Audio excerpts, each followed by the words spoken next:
سنائی دی رہی تھی۔ ایک پلیٹ کی کڑکی میں روشنی جل رہی تھی، وہاں حنا جاگ رہی تھی۔ اس کے سامنے میز پر طلاق کے کاغذات رکھے تھے اور اس کے ہاتھ کانپ رہے تھے۔ تو یہ تمہاری محبت ہے فہد؟ اس کے ہونٹوں سے بمشکل یہ جملہ نکلا۔ 2 سال پہلے سب کچھ مختلف تھا۔ حنا اور فہد کی ملاقات ایک کمپنی میں ہوئی۔ فہد ایک پرکشش، خود اعتماد شخص تھا۔ وہ ہمیشہ کہتا، میں تمہیں وہ زندگی دوں گا جس کا تم نے خواب دیکھا ہے۔ حنا نے اس کی باتوں پر یقین کر لیا۔ شادی کے بعد شروع میں سب خوبصورت تھا، تحفے، سفر، محبت کے وعدے، لیکن وقت گزرتا گیا اور فہد کا چہرہ بدلنے لگا۔ وہ دیر سے گھر آتا، فون چھپاتا اور اکثر غصے میں رہتا۔ حنا نے پوچھا، کیا کوئی بات ہے جو تم مجھ سے چھپا رہے ہو؟ فہد نے طنزیہ مسکراہٹ کے ساتھ کہا، تمہیں ہر بات جاننے کی ضرورت نہیں۔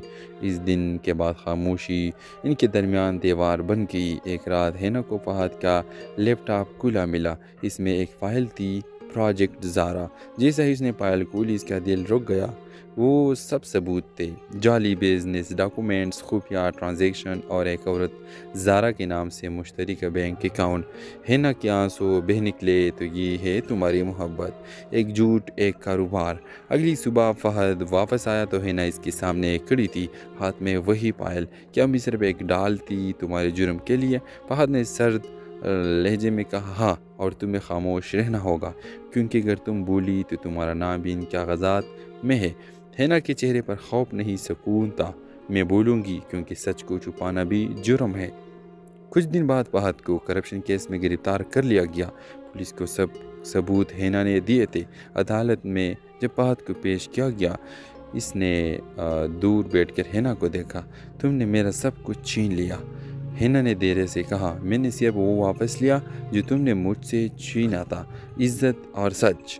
کچھ مہینوں بعد حنا نے ایک چھوٹی تنظیم شروع کی، نئی شروعات، جہاں وہ ان عورتوں کی مدد کرتی تھی جو دھوکے اور خوف کے سائے میں جی رہے تھے۔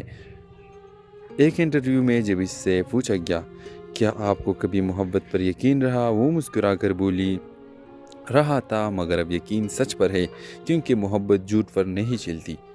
ڈرامہ سیریل کے حوالے سے اپنے رائے کی اظہار لازمی کمنٹ کریں۔ ساتھ میں ہمارا یوٹیوب کا چینل اخلاص ٹی وی کو سبسکرائب کرنا مت بھولیے۔ Thanks for watching. اللہ حافظ۔